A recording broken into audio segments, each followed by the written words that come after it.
is a highly sophisticated target attack in which attackers use stealthy and advanced attack techniques in order to achieve their goal.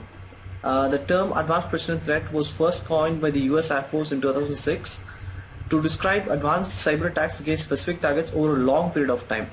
That is persistent. So let's look at what the APT in the APT means. So advanced means that is the use of customized tools and techniques and the use of zero-day exploits and cryptors and packers, and if needed, the attackers will find new vulnerabilities and develop custom exploits also, and they also follow advanced techniques in order to evade security products like firewalls and antiviruses. And persistent means unlike normal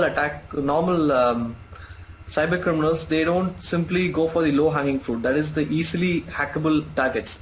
They only go after a specific person or an organization, and they invest a lot of time and resources in order to get inside, and after that they continuously monitor the target and gather as much information as possible, and the entire process may take months or years to fully finish. And the most important thing about persistent is they never quit until they compromise. And threat means they are well funded and organized and skilled, and the attackers often have highly sensitive information about their victims even before the attack, and this also includes hiring of humans to do an insider attack against the company. So this is what a normal attack and APT is, the main difference. So in a normal attack, the cyber criminal is simply hitting whatever he wants, but in an APT attack, it's like a sniper. They just attack this one specific person or organization. So the top 10 countries targeted by APTs. So first comes United States, then South Korea, Canada, Japan, United Kingdom, Germany, Switzerland, Taiwan, and Saudi Arabia, and then comes Israel. So the most targeted organizations and companies are, first comes government computers, and then services and consulting, and then technology related companies, financial services, telecom companies, education systems, and universities, and then aerospace and defense industries, and then chemical industries and energy sector industries. So this is the life cycle of an APT attack. So let's look at the APT attack process. So first is the initial reconnaissance, and then initial compromise, and then comes establishing of foothold, and then escalating of privileges, and then internal reconnaissance, and then lateral movement, and then maintaining of persistence, and then data exfiltration. So we look at each one of these in detail. So initial reconnaissance, that is the gathering of maximum information about the target before the attack, and this includes finding personal and professional information of employees like email IDs, social media profiles, and the website they most often visit, and all that information. And then comes finding of clients and providers of the target. If it is a service related company, it will be helpful if the attackers know who they are servicing, and they might even make use of phone calls in order to gather sensitive data. So initial compromise.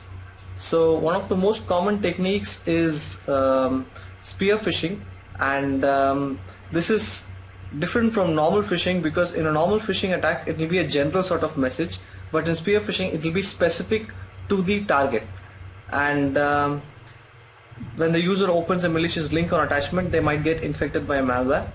And another very interesting type of attack is waterholing attack, that involves compromising of websites frequently visited by the victims and injecting some sort of malicious code which will push malware into the victim's computer. So let's see how that works.